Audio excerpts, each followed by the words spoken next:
तो P block के तत्व जो होते हैं वर्ग 13 टू वर्ग 18 के तत्व क्या कहलाते हैं? पी ब्लॉक के तत्व कहलाते हैं। पी ब्लॉक का जो सामान्य इलेक्ट्रॉनिक विन्यास होता है वो होता है NH2 NP126। NH2 फिल होता है और NP में 126 इलेक्ट्रॉन फिल किए जाते हैं। जैसे इसमें NP1 होगा, NP2, NP3, NP4, NP5 और NP6। और इसीलिए क्योंकि P जो उपकोष होता है उसमें 3 कक्षक होते हैं और मैक्सिमम इलेक्ट्रॉन इसमें 6 आ सकते हैं, इसलिए इन वर्गों की संख्या भी कितनी है? 6 है। 1 2 3 4 5 6। यहाँ पर पी ब्लॉक के तत्वों को पी ब्लॉक के तत्व इसलिए कहते हैं क्योंकि इनमें अंतिम इलेक्ट्रॉन पी उपकोष में भरा जाता है। 13 के आपको याद होंगे, यहाँ पर सबसे पहले यहाँ पर हीलियम होता है फर्स्ट आवर्त में। यहाँ आपको हमेशा आवर्त भी लिखने चाहिए। ये आवर्त 1 है, यहाँ पर ये आवर्त 2 हो जाएगा, 3 4 5 6 और 7। तो हीलियम के बाद यहाँ पर आप जब दूसरे आवर्त में भरते हैं तो यहाँ पर होता है boron, carbon, nitrogen, oxygen, fluorine and neon. Then यहाँ पर आपको पता है एल्यूमिनियम, यहाँ पर होता है सिलिकॉन, नाइट्रोजन के बाद फास्फोरस, ऑक्सीजन के बाद सल्फर, फ्लोरीन के बाद क्लोरीन और नियॉन के बाद क्या आता है? आर्गन। ये तो याद होगा आपको। यहाँ क्रिप्टन, यहाँ जेनॉन और यहाँ रेडॉन। यहाँ पर रेडॉन 86 है और यहाँ 7 जो एलिमेंट होगा, यहाँ रेडॉन के नीचे 7th आवर्त का तत्व जो होगा वो 118 तत्व होगा। उसका परमाणु क्रमांक क्या होगा? 118। अभी ये नोन नहीं है या फिर लेबोरेटरी में सिंथेसाइज किए गए हैं, तो यहाँ 7th आवर्त जो है वो इनकम्प्लीट है। यहाँ पर देखिए इसका 2 होता है एटॉमिक नंबर, परमाणु क्रमांक 10, 18, 36, जिनॉन 54, रेडॉन 86। यहाँ पर देखिए, यहाँ पर आप उसके बाद लिखेंगे यहाँ पर gallium, germanium, arsenic, oxygen sulphur के बाद होता है ऑक्सीजन सल्फर, सिलीनियम, टेल्यूरियम और पोलोनियम, आर्सेनिक, सिलिकॉन और यहाँ पर ऑक्सीजन सल्फर, सिलीनियम, Br और यहाँ आ जाएगा आपका I और यहाँ आ जाता है एस्टेटिन 80 और इस तरफ आ जाएगा आपका इंडियम और थेलियम। नेक्स्ट यहाँ पर हो जाएगा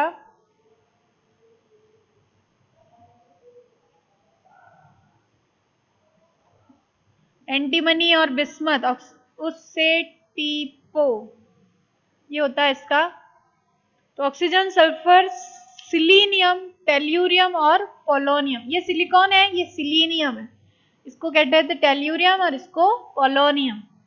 तो इस तरह से आपको ये लर्न करना है। यहाँ पे ट्रिक भी है, जैसे बलगा इन तेल, काशी गए संत प्रभु, nitrogen, phosphorus, arsenic, antimony, bismuth, उससे टीपो, है ना, ऑक्सीजन सल्फर, सिलीनियम, टेल्यूरियम और पोलोनियम, FCl, Bri और At।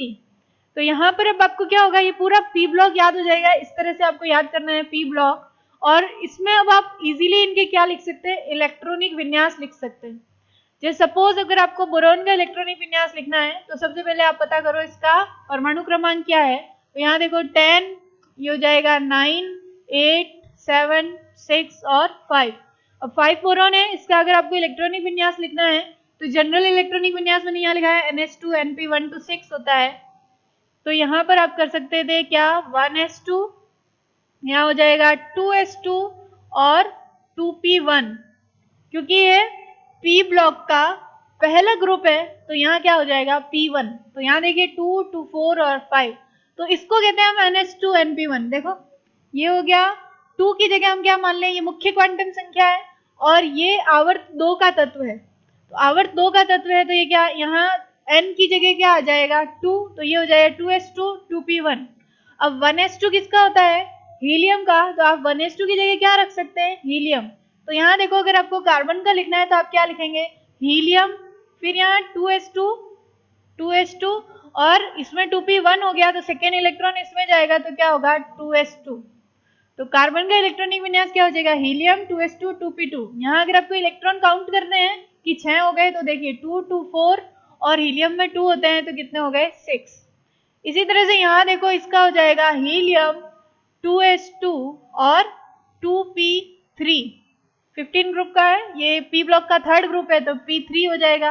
ये देखिए p1, ये 2s2 2p2 और ये 2p3। अब इसमें क्या हो जाएगा, यहाँ हो जाएगा हीलियम और 2s2 2p4, इसका हो जाएगा हीलियम 2s2 2p6 4 के बाद 5 और इसका हो जाएगा 1s2 2s2 2p6।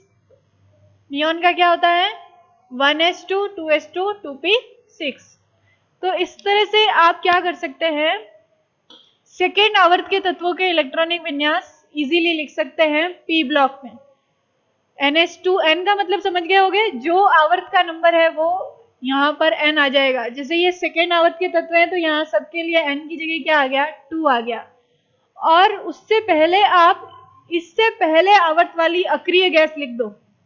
तो जैसे अगर आपको थर्ड आवर्त के तत्वों का यहाँ पर इलेक्ट्रॉनिक विन्यास लिखना है तो यहाँ आपको पता है, अगर आपको एल्यूमिनियम का सपोज याद नहीं आ रहा क्या परमाणु क्रमांक, तो यहाँ परमाणु क्रमांक निकालने के लिए एक और मेथड है कि यहाँ पर देखो मैंने आपको कहा था कि पहले आवर्त में 2 तत्व होंगे, दूसरे में 8 होंगे, तीसरे में क्या होते हैं 8 होते हैं। तो यहाँ पर आप इसमें क्या करेंगे +8 कर देंगे। तो जैसे ही आप यहाँ पर 5 में 8 प्लस करेंगे 8 9 10 11 12 13, तो यहाँ पर क्या आ जाएगा 13। अगेन आप क्या करेंगे, अगर आपको गैलियम का पता करना है तो यहाँ पर आपको पता है फर्स्ट में अगर फर्स्ट से ये लाना होता तो आप +2 करते, सेकेंड से यहाँ पर गए तो आपको 8 करोगे, देन अगेन +8 करोगे। तो यहाँ पर अगर आप यहाँ पर थर्ड से फोर्थ में जाओगे तो यहाँ आपको +8 करोगे तो यहाँ क्या आ जाए 13 + 8 किस नहीं होगा इसका 36। ये देखो फोर्थ आवर्त में है तो यहाँ अगर क्रिप्टन का 36 है तो इसका हो जाएगा 35, यहाँ हो जाएगा 34 33, ये हो जाएगा 32 और ये हो जाएगा 31। तो यहाँ आपको +18 करना है, क्या करना है +18। तो यहाँ पर देखो अगर आपको बोरोन से एल्यूमिनियम में जाना था आपने +8 किया, एल्यूमिनियम से गैलियम में जाओगे तो आप +18 करोगे। और यहाँ पर देखिए आप अगर फोर्थ से फिफ्थ एलिमेंट में जाओगे तो यहाँ पर देखो एक बार आप ट्रिक लर्न कर लो और उसके बाद आराम हो जाएगा। यहाँ पर देखो 54 है तो ये हो जाएगा 53 52 51 देन 50 और ये हो गया 49। तो यहाँ पर आप अगेन क्या करोगे +18 करोगे। तो एक बार आपको +8 करना है, 2 बार 18 करना है और यहाँ पर आप कर लोगे 32 +32 तो आपको इसका आ जाएगा। तो यहाँ देखो अगर मैं यहाँ 32 करती हूँ +49 में 32 ऐड करती हूँ तो इसका क्या हो जाएगा 81। तो देखो 81 82 83 84 85 और 86। तो इस तरह से आप क्या निकाल सकते हैं परमाणु क्रमांक निकाल सकते हैं। थोड़ा सा आपको प्रैक्टिस की जरूरत पड़ेगी। याद रखो आप दूसरे से तीसरे आवर्त में जाते हो तो +8 करते हो, तीसरे से चौथे में जाओगे 18, चौथे से पांचवें में जाओगे 18 और पांचवें से छठे में जाओगे तो 32। अगर आपको छठे से सातवें में जाने का होगा तो आप 32 ऐड करेंगे। तो इस तरह से ये याद रखना आपको 8 यहाँ पर 8 हो जाएगा। तो यहाँ पर आपको 8 18 18 और 32 हर जगह आप ये करोगे आपके परमाणु क्रमांक आ जाएगा।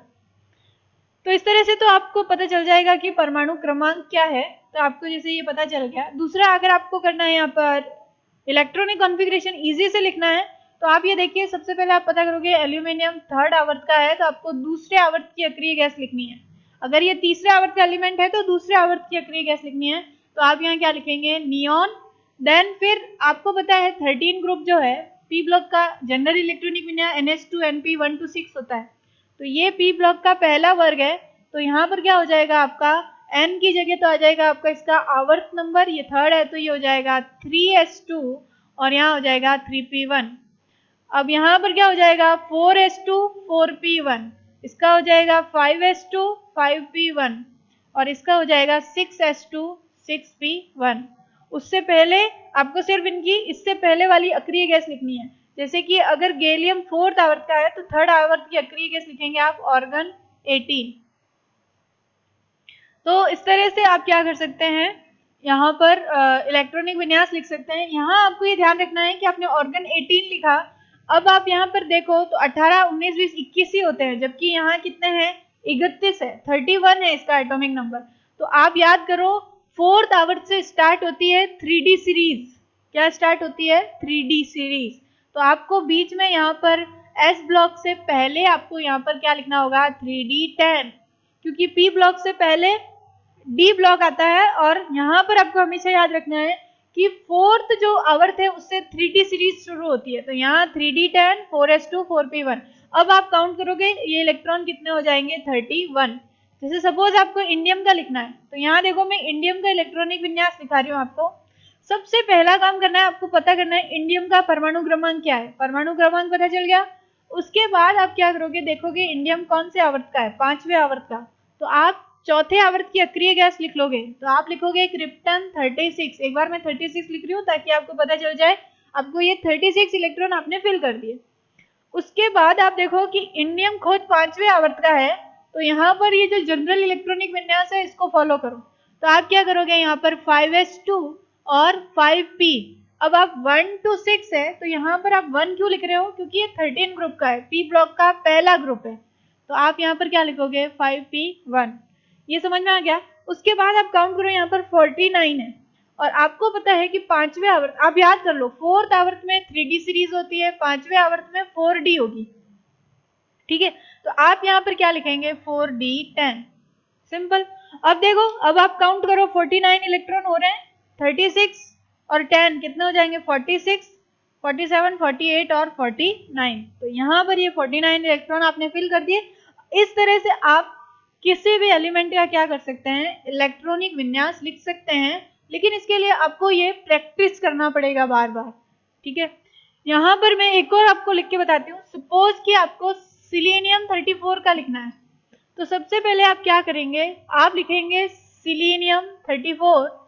आपको इसका परमाणु क्रमांक और आवर्त और वर्ग पता होगा, क्यों, क्योंकि आपने क्या पढ़ा है, आपने आवर्त सारणी याद की है। तो आपको इसका आवर्त पता चल गया कौन सा है 4th। तो आप 3rd आवर्त की अक्रिय गैस लिख लेंगे। तो आप लिखेंगे यहाँ पर ऑर्गन 18। ठीक है, उसके बाद आपको क्या करना है कि आपको पता है कि सिलीनियम p ब्लॉक का एलिमेंट है और कहाँ का है, ये ऑक्सीजन के नीचे आता है। तो इसका जो आउटर शेल इलेक्ट्रॉनिक विन्यास होगा वो किसके जैसा होगा, ऑक्सीजन के जैसा। अब आपको ऑक्सीजन के इलेक्ट्रॉनिक विन्यास लिखना तो आता ही है 2s2 2p4, तो सिलीनियम का भी उसके जैसा ही होगा, बस यहाँ 2 की जगह इसके आवर्त का नंबर होगा।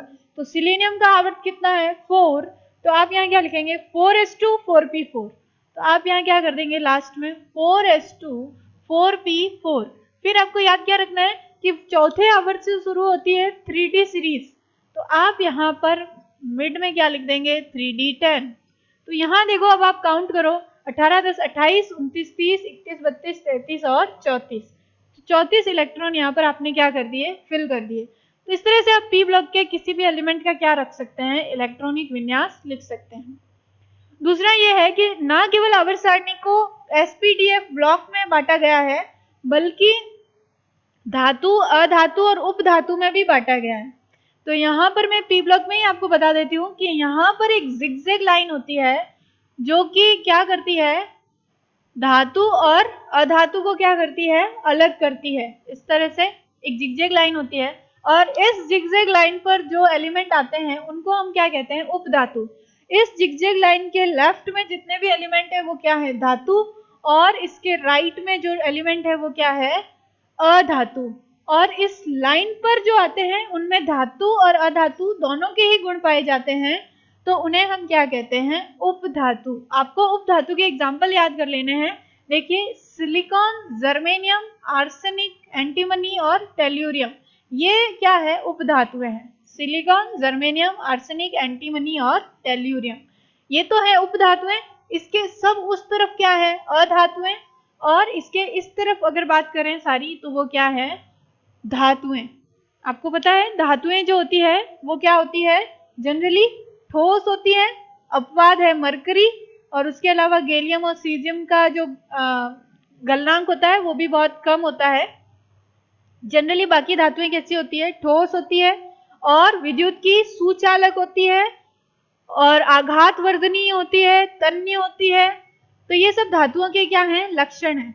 अगर आप धात्विक प्रॉपर्टी की बात करो तो मैंने आपको लास्ट वीडियो में बताया था, ये लेफ्ट टू राइट जाने से कम होती है धात्विक प्रवृत्ति, लेकिन अप टू डाउन जाने से क्या हो जाती है, बढ़ जाती है। Left to right periodic table में आप लेफ्ट टू राइट जाते हैं तो कम होती है। क्यों? क्योंकि राइट में तो अधातुएं रखी हुई है, लेफ्ट में क्या रखी गई है, धातुएं। और पीरियोडिक टेबल के जितने भी तत्व हैं उनमें से 78% से ज्यादा तो क्या है, सब धातुएं ही हैं। बहुत ज्यादा ही क्या है, कम जो है वो अधातुएं और उपधातुएं हैं। तो ये सब आपको पीरियोडिक टेबल से रिलेटेड याद करना है। एक क्वेश्चन आपको इन बिटवीन क्वेश्चन में दे रखा है कि परमाणु क्रमांक 117 जो है वो किस वर्ग और किस आवर्त का होगा। तो यहाँ देखो मैंने ये कहा कि जो आवर्त सारणी है इसमें टोटल लास्ट में यहाँ पर देखो 86 में अगर आप 32 ऐड करो प्लस 32 तो कितना आता है, 6, 8 और 11, यानी कि रेडॉन के नीचे जो एलिमेंट आएगा वो क्या होगा, परमाणु क्रमांक 118। ये याद करो आप, ठीक है। तो यहाँ पर 117 जस्ट इससे पहले होगा तो वो किस में होगा, यहाँ पर होगा। और यहाँ अगर 117 होगा तो 7वें आवर्त का तत्व है और इसका वर्ग कौन सा होगा, 17वां। तो 117 परमाणु क्रमांक वाला तत्व जब खोजा जाएगा तो वो 7वें आवर्त में और 17वें वर्ग में रखा जाएगा, ठीक है। तो इस तरह से आपको एटॉमिक नंबर याद करने हैं 18 ग्रुप के, उस वजह से आप बाकी सबके क्या कर सकते हैं, परमाणु क्रमांक पता कर सकते हैं। और अगर आप परमाणु क्रमांक पता कर लेंगे तो आप इलेक्ट्रॉनिक विन्यास जो है उसको आसानी से लिख पाएंगे पी ब्लॉक के, ठीक है। तो इस तरह से आप पी ब्लॉक के किसी भी तत्व का इलेक्ट्रॉनिक विन्यास जो है लिख सकते हैं।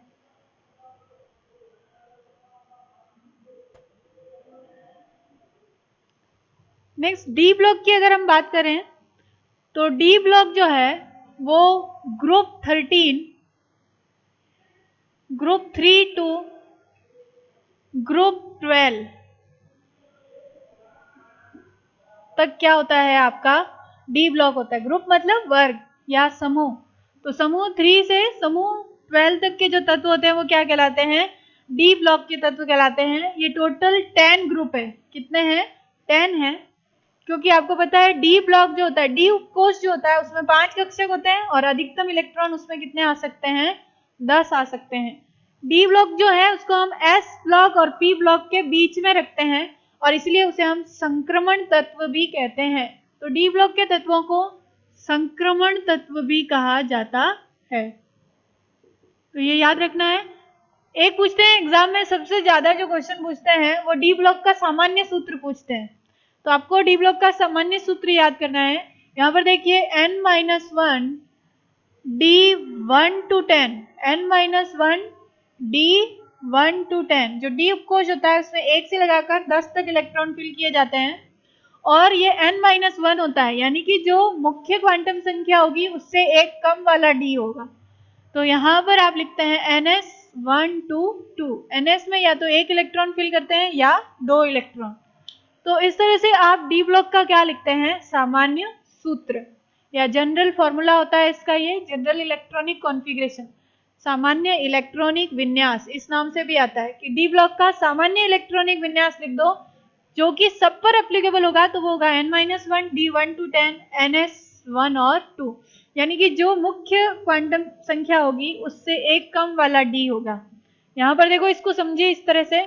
मैं यहाँ पर आपको ग्रुप 3, 4, 5, 6, 7, 8, 9 और 10, आपको पता है कि जो 3D सीरीज है वो शुरू होती है कहाँ से, चौथे आवर्त से। तो ये आपको अब तक याद हो गया होगा कि चौथे आवर्त से शुरू होती है। डी ब्लॉक का जो पहली श्रेणी है वो शुरू होती है चौथे आवर्त से, जिसको हम क्या कहते हैं, 3D सीरीज। तो ये आपको समझ में आ गया होगा। चौथा आवर्त है तो एस के आगे तो क्या लग जाएगा, 4, और यहाँ पर 4-1 क्या हो जाएगा, 3D, ठीक है। तो अब यहाँ इलेक्ट्रॉन 3D1, 3D2 इस तरह से फिल किए जाएंगे। तो ये है आपका वर्ग 3, 4, 5, 6, ये तो वर्ग है। और यहाँ पर हम आवर्त की बात इस तरह से करेंगे, ये चौथा आवर्त, ये पांचवा और ये छठा, क्योंकि सातवां तो अभी इनकम्प्लीट है, तो आप चौथे, पांचवें और छठे आवर्त में रखे गए हैं डी ब्लॉक के तत्व। तो यहाँ पर चौथे आवर्त में तो होगी 3D सीरीज, पांचवें आवर्त में होगी 4D सीरीज और छठे आवर्त में होगी आपकी 5D सीरीज। तो ये 3D, 4D और 5D सीरीज होती है जो चौथे, पांचवें और छठे आवर्त में रखी गई है। ये ध्यान रखना है एक तो आपको।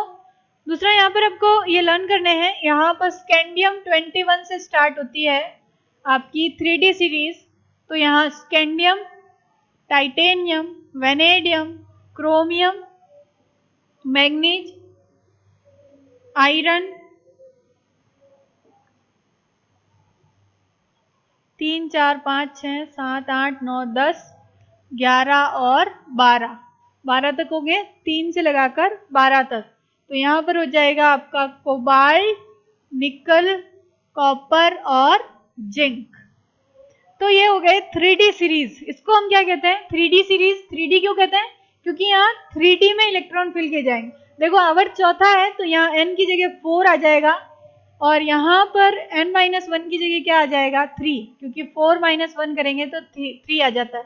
क्योंकि यहाँ 3D में इलेक्ट्रॉन फिल किए जाते हैं इसलिए हम इस सीरीज को क्या नाम दिया हुआ है? 3D सीरीज, जो डी ब्लॉक की पहली सीरीज है, जो कहाँ रखी गई है? चौथे आवर्त में।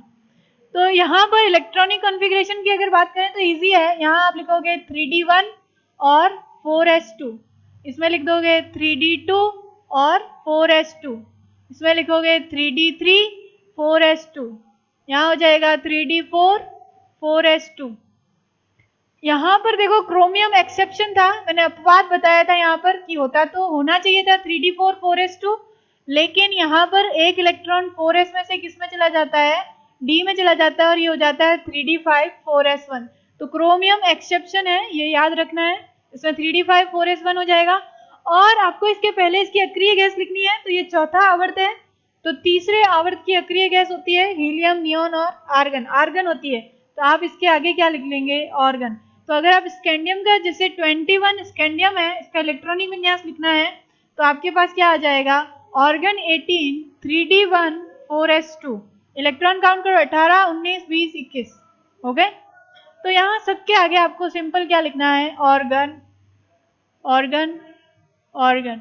और यहाँ पर क्योंकि स्कैंडियम का 21 है तो इसका होगा 22 परमाणु क्रमांक, इसका 23, 24, 25, 26, 27, 28, 29 और 30। अब यहाँ देखो इजी हो गया, यहाँ 5 है, मैग्नीज है क्या? 5, तो क्या हो जाएगा? ऑर्गन 18, 25 है तो 3D5 और 4s2, इसका हो जाएगा ऑर्गन 18, 3D6, 4s2, इसका पता चली गया होगा 3D7, 4s2, आगे ऑर्गन 18 लगाना है, इसका हो जाएगा 3D8, 4s2, इसका हो जाएगा 3D9, 4s2 और इसका हो जाएगा 3D10, 4s2। यहाँ फिर से कॉपर अपवाद है, होना चाहिए था 3D9, 4s2, लेकिन कॉपर 29 का इलेक्ट्रॉनिक विन्यास होता है ऑर्गन 18, 3D10, 4s1। यहाँ पर 4s से एक इलेक्ट्रॉन किस में आ जाता है? डी में आ जाता है, तो यहाँ 4s में 1 हो जाएगा और 3D10। तो अब आपने देखा होगा कि जनरल फार्मूला क्यों बना, या तो ns में 1 इलेक्ट्रॉन फिल किया जाता है जो कि क्रोमियम और कॉपर में है, या फिर ns में कितने इलेक्ट्रॉन फिल किए जाते हैं? 2, जो कि बाकी सब में है। और यहाँ पर n यानी कि ये क्या है? 4, तो n-1 बाकी क्या है? 3 है, इसलिए ये हो गया 3D। और 3D में आप 1 से लगाकर 10 तक इलेक्ट्रॉन फिल कर रहे हैं। क्रोमियम और कॉपर एक्सेप्शन है। क्रोमियम का इलेक्ट्रॉनिक विन्यास जो है 24, वो क्या होता है? ऑर्गन 18, होना चाहिए था 3D4, 4s2, लेकिन यहाँ s से एक इलेक्ट्रॉन d में आ जाता है और हो जाता है 3D5, 4s1। तो ये एक्सेप्शन है, क्यों? क्योंकि अर्धपूरित और पूर्ण पूरित कक्षकों का स्थायित्व क्या होता है? ज्यादा होता है। तो इसीलिए क्रोमियम और कॉपर में क्या पाया जाता है? अपवाद पाया जाता है इलेक्ट्रॉनिक विन्यास में। आपको सिर्फ 3D सीरीज के इलेक्ट्रॉनिक विन्यास है यही याद करने हैं, क्योंकि इन्हीं में से पूछे जाएंगे। उसके अंदर 4D और 5D सीरीज याद करनी है। तत्व आपको पता होने चाहिए कौन से हैं और उनके परमाणु क्रमांक क्या है। बाकी इलेक्ट्रॉनिक कॉन्फ़िगरेशन की प्रैक्टिस करना चाहो तो कर लो, लेकिन एक्सेप्शन आपको याद रखने पड़ेंगे कि कौन से अपवाद हैं, किन के इलेक्ट्रॉनिक विन्यास में अपवाद है। तो ये तो हो गया 3D सीरीज। उसके बाद अगर हम 4D सीरीज की बात करें तो 4D सीरीज में ये देखो यहाँ पर आता है इट्रियम 39 और यहाँ पर आता है आपका लेंथेनम 57 और उसके बाद आपको पता है 7वें आवर्त में यहाँ आता है एक्टिनियम 89। ये लेंथेनम और एक्टिनियम याद करना है क्योंकि इसके बाद लेंथेनाइट्स हैं और इसके बाद क्या है एक्टिनाइट्स हैं जो कि F ब्लॉक के तत्व हैं। यहाँ पर इसके बाद आएगा जर्कोनियम,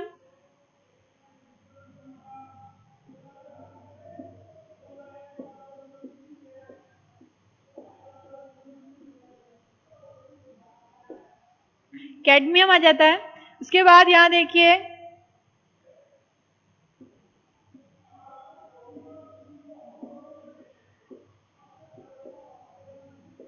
और यहाँ आ जाता है मरकरी। अब एक क्वेश्चन एग्जाम में अक्सर आता है कि जो 12 ग्रुप है डी ब्लॉक का उसमें जिंक, कैडमियम, मरकरी रखे गए हैं और ये जो जिंक, कैडमियम और मरकरी है ये डी ब्लॉक के तत्व तो है क्योंकि इनका इलेक्ट्रॉनिक विन्यास ऐसा है n-1 d1 to 10 ns1 to 2 जैसा है, इसलिए ये डी ब्लॉक के तत्व हैं, लेकिन इनको हम संक्रमण तत्व नहीं कहते हैं। ये क्वेश्चन अक्सर एग्जाम में पाया आता है कि जिंक, कैडमियम, मरकरी को हम संक्रमण तत्व क्यों नहीं कहते हैं। इसलिए नहीं कहते हैं क्योंकि इनमें इनकम्प्लीट डी कक्षक जो है वो नहीं पाए जाते हैं। आप देखिए यहाँ पर डी कंप्लीटली फिल्ड है 3d10 4s2। अगर आप जिंक 2 पॉजिटिव की भी बात करोगे तो s के 2 इलेक्ट्रॉन निकाल दोगे तब भी क्या है डी कंप्लीट होगा। तो जनरली हम संक्रमण तत्व उन तत्वों को कहते हैं डी ब्लॉक के वे तत्व जिनमें इनकम्प्लीट डी कोश पाए जाते हैं, यानी कि अर्धपूरित या अपूर्ण भरे हुए डी कक्षक होते हैं, तो उन्हें हम क्या कहते हैं संक्रमण तत्व कहते हैं। लेकिन जिंक, कैडमियम, मरकरी में पूर्ण भरे हुए डी कक्षक होते हैं, इसलिए हम उन्हें डी ब्लॉक के तत्व तो कहते हैं लेकिन संक्रमण तत्व नहीं कहते हैं। एक ये क्वेश्चन यहां से बनता है। दूसरा ये है लेंथेनम 57 के बाद 58 सीरियम 2, यहाँ पर लेंथेनम 58 से 71 तक के तत्व क्या कहलाते हैं लेंथेनाइट्स, और इसीलिए 71 तक तत्व नीचे रखे गए हैं। तो हाफनियम का जो परमाणु क्रमांक होगा वो क्या होगा, जैसे यहाँ तो 39 के बाद 40 आएगा, लेकिन यहाँ 57 के बाद हाफनियम का सीधा कितना है 72 है, ये याद रखना। तो यहाँ 72 क्यों हुआ, क्योंकि 57 के बाद 58 से 71 तो आपने नीचे रख लिया, लेंथेनाइट सीरीज है, वहाँ एफ ब्लॉक, ये एफ ब्लॉक के एलिमेंट है तो ये 72 है, फिर ये 73 होगा, ये 74, ये 75, ये 76।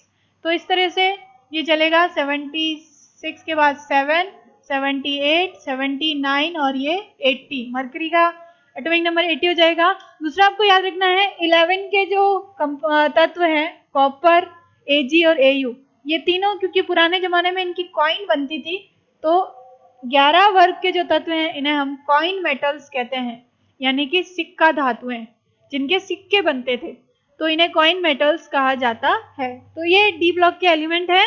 और यहाँ पर आपको याद रखना है एक्टिनियम 89 के बाद 90 से 103 के तत्व क्या कहलाते हैं एक्टिनाइट्स, और ये कहलाते हैं लेंथेनाइट्स, क्योंकि ये लेंथेनम के बाद है और ये एक्टिनियम के बाद है, इसलिए इनको क्या कहते हैं एक्टिनाइट्स। ठीक है, तो यहाँ पर आपको याद रखना है 90 थोरियम होता है और यहाँ पर 90 से 103 की अगर बात करें तो 103 लॉरेंशियम होता है और यहाँ 71 ल्यूटीशियम हो जाएगा। तो इस तरह से आपको लेंथेनाइट्स भी याद करने हैं, ये डी ब्लॉक के तत्व हैं। तो इस तरह से आपको डी ब्लॉक याद करना है और कम से कम 3D सीरीज के इलेक्ट्रॉनिक विन्यास सीखने हैं।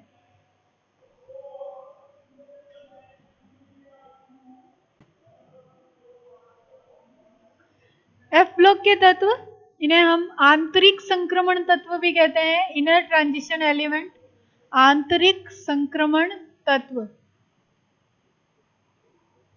और इनका सामान्य सूत्र जो है वो इस तरह से लिखा जाता है कि यहाँ देखो NH2, ये तो हो गया मुख्य क्वांटम संख्या जो आवर्त का नंबर होगा, इससे एक कम मैंने कहा था क्या होता है डी ब्लॉक। तो यहाँ n-1 d और यहाँ पर d में 0 या 1 इलेक्ट्रॉन होता है और डी से भी, यानी कि मुख्य क्वांटम संख्या से एक कम नंबर तो होता है डी का, और याद रखो 2 कम नंबर होते हैं एफ के।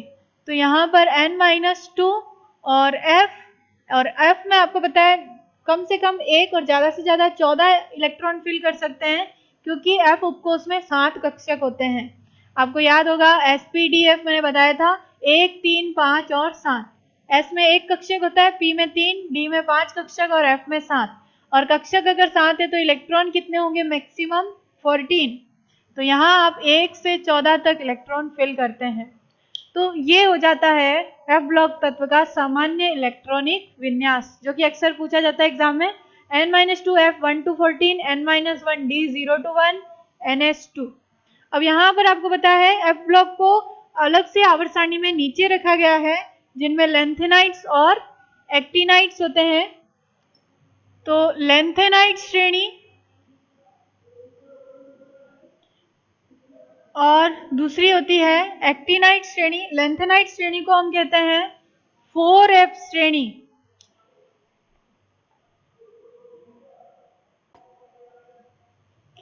तो लेंथेनाइट्स को हम कहते हैं 4f श्रेणी, और लेंथेनाइट्स जो है मैंने आपको बताया था, आप हमेशा याद रखो जो 4f श्रेणी होगी वो अपने से 2 ज्यादा वाले आवर्त में होगी, क्योंकि यहाँ देखो 2 कम है, मुख्य क्वांटम संख्या से 2 कम है, तो 4 नहीं, तो 4f श्रेणी जो होगी वो आपको कहाँ मिलेगी?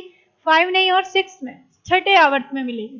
तो ये कहाँ होते हैं? छठे आवर्त में होते हैं। और चाहे हम लेंथेनाइट की बात करें चाहे एक्टिनाइट श्रेणी की बात करें, दोनों ही किस ग्रुप में है? वो तीसरे वर्ग में है। किस वर्ग में है? तीसरे वर्ग में है। तो ये छठे आवर्त और तीसरे वर्ग के तत्व होंगे लेंथेनाइट श्रेणी। कभी भी पूछ ले आपको कि लेंथेनाइट सीरीज का 4f जो है यहाँ शुरू होते हैं, मैंने कहा था कि 57 लेंथेनम होता है, उसके बाद 58 सीरियम यहाँ से स्टार्ट होता है ये। तो यहाँ पर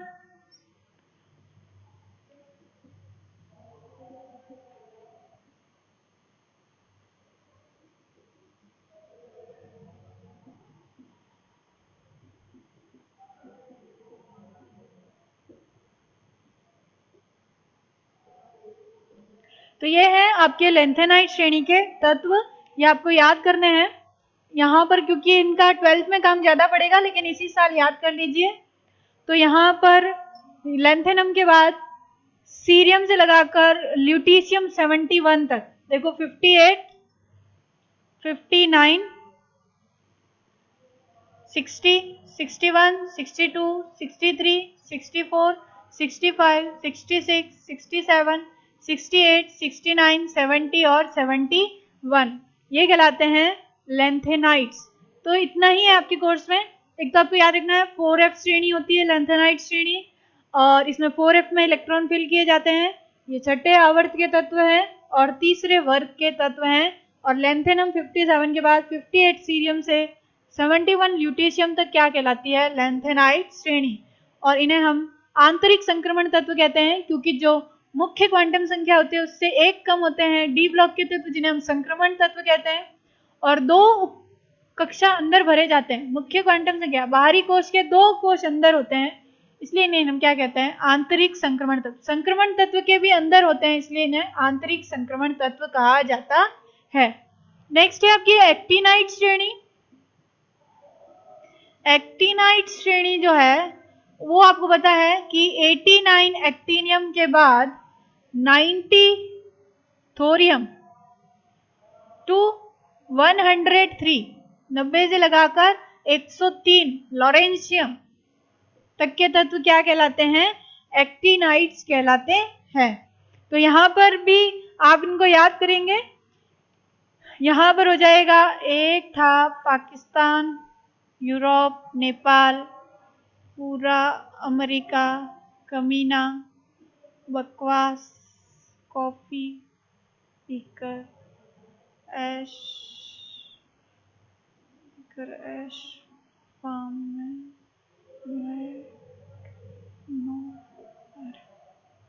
तो ये हो जाएंगे आपके 1, 2, 3, 4, 5, 6, 7, 8, 9, 10, 11, 12, 13 और 14 एलिमेंट जो हैं वो एक्टिनाइट श्रेणी के हैं। और यहाँ पर आप इनमें आराम से इसके क्या निकाल सकते हैं? परमाणु क्रमांक 92 यूरेनियम। आपको याद रखना है एक्टिनाइड के ज्यादातर तत्व क्या होते हैं, रेडियो एक्टिव होते हैं, ये रेडियो एक्टिव होते हैं एक्टिनाइड श्रेणी के ज्यादातर तत्व। और 92 यूरेनियम के बाद जितने भी तत्व आते हैं उन्हें हम परा यूरेनियम तत्व कहते हैं। क्या कहते हैं, परा यूरेनियम तत्व। और एक्टिनाइड श्रेणी में इसको हम 5f श्रेणी कहते हैं क्योंकि यहाँ इलेक्ट्रॉन 5f में फिल किए जाते हैं। तो अगर आप लेंथेनाइड श्रेणी का सामान्य इलेक्ट्रॉनिक विन्यास बनाना चाहें तो आप यहाँ क्या लिखेंगे, देखिए यहाँ पर लेंथेनाइड श्रेणी को हम 4f कहते हैं, तो ये हो जाएगा 4f 1 to 14, ठीक है। यहाँ हो जाएगा 5d 0 to 1 और ये हो जाएगा 6s2। तो ये तो हो जाएगा लेंथेनाइड्स का सामान्य इलेक्ट्रॉनिक विन्यास। और अगर आप एक्टिनाइड का बनाना चाहते हैं इससे, तो क्योंकि एक्टिनाइड 5f श्रेणी है तो आप यहाँ लिखेंगे 5f 1 to 14 और यहाँ क्या आ जाएगा 5 के बाद 6d 0 to 1 और यहाँ क्या आ जाएगा 7s2। तो ये हो जाएगा आपका एक्टिनाइड श्रेणी का सामान्य इलेक्ट्रॉनिक विन्यास। तो अगर लेंथेनाइड एक्टिनाइड का अलग से भी पूछे तो आपको आना चाहिए, दोनों का कंबाइंड ये वाला है सामान्य इलेक्ट्रॉनिक विन्यास। और ये है इनके तत्व। यहाँ खत्म हो जाता है आपका एफ ब्लॉक के तत्व और उनके इलेक्ट्रॉनिक विन्यास।